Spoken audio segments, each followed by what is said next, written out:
State hostel Bilaspur व Sai hostel से जहां कई राष्ट्रीय व अंतर्राष्ट्रीय स्तर के कबड्डी खिलाड़ियों ने अपना लोहा मनवाया है, तो वहीं अब कबड्डी के खिलाड़ियों को मैट सुविधा व कोच की कमी खलने लगी है। जी हां, कुछ समय पहले इंडोर स्टेडियम बिलासपुर में कबड्डी के 2 मैट्स में से एक मैट्स हटा दिया गया, जिससे स्टेट हॉस्टल में रहने वाली महिला एवं पुरुष कबड्डी खिलाड़ियों को प्रशिक्षण के लिए पूरा समय नहीं मिल पा रहा है। इसके साथ ही 6 महीने पहले जिला खेल एवं युवा सेवाएं विभाग की ओर से रखे गए कोच रतनलाल ठाकुर की रिटायरमेंट के बाद अब कबड्डी खिलाड़ियों को कोच की कमी भी सताने लगी है। वहीं स्टेट हॉस्टल में रह रही राष्ट्रीय स्तर की कबड्डी खिलाड़ी दिव्या का कहना है कि कुछ समय से कबड्डी कोच न होने से जहां कबड्डी खिलाड़ियों को प्रशिक्षण लेने में खासी परेशानी हो रही है, वहीं दिव्या ने प्रदेश सरकार से अपील की है कि कबड्डी खिलाड़ियों के लिए मैट व तजुर्बेकार कोच की व्यवस्था की जाए। हम लोग यहाँ पर काफ़ी टाइम से रह रहे हैं और यहाँ पर कबड्डी के 30 खिलाड़ी हैं, जिसमें 15 महिला और 15 पुरुष हैं। और 6 महीने से हम लोग 6 महीने पहले हमारे कोच थे श्री रतनलाल ठाकुर जी, उनकी रिटायरमेंट होगी। फिर उसके बाद भी उन्होंने काफ़ी टाइम यहाँ पे आए, वो हमें प्रैक्टिस करवाई, पर वो कुछ टाइम से अब नहीं आ रहे हैं। और अब यहाँ पर हम लोग बिना कोच के प्रैक्टिस कर रहे हैं। बस हम लोग जो सीनियर है वो ही प्रैक्टिस करवाते हैं छोटे बच्चों को भी। और हम चाहते हैं कि यहाँ पर कोच आए, रेगुलर कोच आए या फिर कोई एक्सपीरियंस कोच आए जो हमारा फ्यूचर सिक्योर कर सके, आगे हमारा फ्यूचर ख़राब ना हो। पहले मैट यहाँ पर पहले दोनों साइड मैट थे, एक साइड लड़कियों का मैट था, एक साइड लड़कों का, पर एक साइड से मैट उठा दिया। अब प्रैक्टिस नहीं हो पा रही है। पहले हम लोग लड़कियाँ एक साइड को प्रैक्टिस करती थी और लड़के एक साइड को प्रैक्टिस करते थे, तो अब ऐसा हो रहा है कि लड़कियों और लड़कों को एक साथ प्रैक्टिस करनी पड़ती है। और कभी हम लोग प्रैक्टिस कर पाते हैं अंदर, कभी नहीं कर पाते हैं, और कभी हमें मौका मिलता है अंदर प्रैक्टिस करने का, कभी नहीं मिलता है। तो हम चाहते हैं कि हमें मैट भी प्रोवाइड करवाया जाए, और सबसे ज़रूरी बात, हमें कोच की बहुत ज़रूरत है इस वक्त। तो हमें कोच, सबसे सरकार से यही चाहती हूँ कि हमें कोच दे दिया जाए।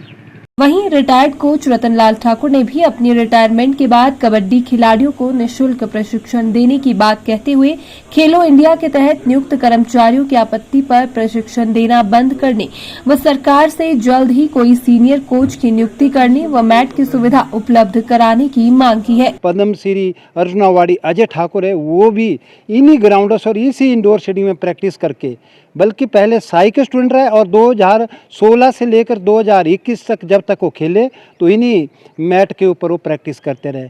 हमारा सरकार से निवेदन है कि जो कबड्डी के मैट है वो वहाँ पे ही रहने चाहिए। 6 महीने जो है मेरे को रिटायर्ड हो गए, मैं निस्वार्थ भाव से जो कोचिंग वहाँ पे दे रहा था, लेकिन जब वहाँ पे खेलो इंडिया सेंटर आया तो कुछ लोगों ने मेरे ऊपर कहा कि एक रिटायर्ड हो गया क्यों आता है। मैं तो निस्वार्थ भाव से सेवा कर रहा था, खिलाड़ियों को प्रशिक्षण दे रहा था, लेकिन उसके उपरांत मैंने बंद कर दिया।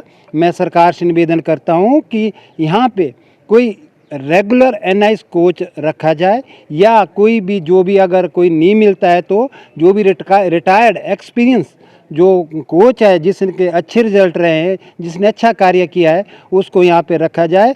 क्योंकि यहाँ पे जितने भी खिलाड़ी है, महिला खिलाड़ी है चाहे पुरुष खिलाड़ी है, वो नेशनल प्लेयर है और इंटरनेशनल प्लेयर है। और यही नहीं, लड़कियों में कम से कम एक लड़की के पास 15, 20 मेडल राष्ट्रीय स्तर के हैं। तो उनको कोचिंग देने के लिए आपके पास एक एक्सपीरियंस कोच ही चाहिए जो उनके भविष्य को संवार सके, निखार सके। वहीं पूर्व खेल मंत्री रामलाल ठाकुर ने भी इस विषय में अपने विचार साझा किए। जिसका नाम कहलूर स्टेडियम रखा था माननीय वीरभद्र सिंह जी ने, मल्टीपर्पज स्पोर्ट्स कॉम्प्लेक्स, करोड़ों रुपए हमने जिसके ऊपर लगाए हैं। पहले चरण में क्रिकेट स्टेडियम पे कब्जा किया, अब खेलो इंडिया के नाम से वाटर स्पोर्ट्स कॉम्प्लेक्स पे भी कब्जा, अब आपके हॉकी के स्टेडियम पे भी कब्जा, आपके जो एथलेटिक्स का जो पवेलियन है उस पे भी कब्जा, इंडोर जिम्नाजियम पे भी कब्जा, इंडोर स्टेडियम पे भी कब्जा, और यहाँ तक कि जो स्पोर्ट्स हॉस्टल है उसके ऊपर भी कब्जा। मैं ये कहना चाहता हूँ ये हो क्या रहा है। ये खेलो इंडिया जो है वो ये कोई ऐसा नहीं है कि खेलो इंडिया की टीम जो है ना कोई ओलंपिक्स में जाएगी। खेलो इंडिया की टीम कोई जो है वो एशियन गेम में जाएगी, ये साउथ एशियन फेडरेशन गेम में जाएगी, ये कॉमनवेल्थ गेम में इनकी टीम जाएगी, वो ओलंपिक डिसिप्लिन के थ्रू जाती है। लेकिन यहाँ हो ये रहा है कि प्राइवेट सेक्टर का कुछ पैसा लाके पहले क्रिकेट स्टेडियम के ऊपर जो है ना अतिक्रमण हुआ, और अब जो है वो सारा जितना भी हमारा कहलूर स्टेडियम है उसके ऊपर अतिक्रमण करके स्पोर्ट्स डिपार्टमेंट को बाहर किया जा रहा है। स्पोर्ट्स कर्मचारी जो है हमारे डिपार्टमेंट के, उनको बाहर करके वो खेलो इंडिया के अंडर काम कर रहे हैं आज तक। इतने रेलवे के अंदर, हिमाचल पुलिस के अंदर जो लड़कियां आज तैनात है, ये इस हमारे स्पोर्ट्स कम्प्लेक्स से निकली हुई है। इसलिए मैं कहना चाहूँगा जिस प्रकार से ये अतिक्रमण हो रहा है, स्पोर्ट्स डिपार्टमेंट का जो है वो सारा नाम खत्म हो रहा है। और मैं ये कहना चाहूँगा कि जिस स्पोर्ट्स कम्प्लेक्स का नाम स्वर्गीय वीरभद्र सिंह जी ने यहाँ पे करोड़ों रुपए हमारे को दे के जो है वो यहाँ पे मल्टीपर्पज़ स्पोर्ट्स कम्प्लेक्स जो बना रखा है, आज उसके ऊपर अगर मान लो इस प्रकार की कोई बात आएगी तो मैं कहूँगा बिलासपुर के खिलाड़ी, बिलासपुर के लोग इसका विरोध करेंगे।